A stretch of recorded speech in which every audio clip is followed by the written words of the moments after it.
J'ai passé 4 jours dans un village au cœur du Congo et je vous jure, ces 4 jours ont complètement changé ma vie.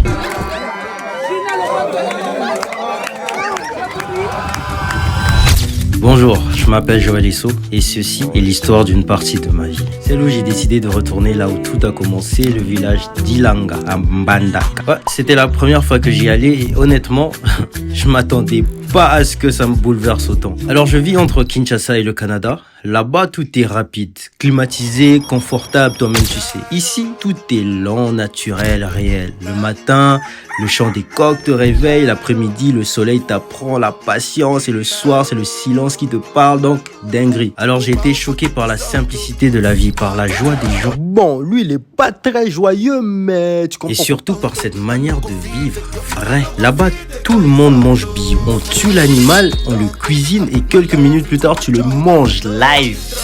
Rien n'est artificiel, frère. Rien n'est gaspillé.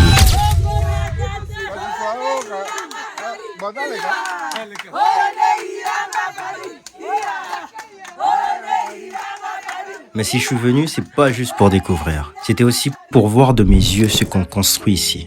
Parce que nous, on a décidé d'investir dans notre pays.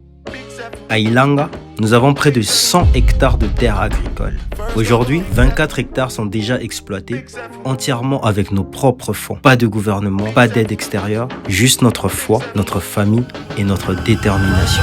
Et puis, il y a eu ce moment quand j'ai vu la maison où mon père a grandi, pieds nus sur cette même terre. Et là, j'ai compris d'où je venais. J'ai compris pourquoi je devais revenir investir dans mon pays. Alors ce voyage m'a rappelé une chose.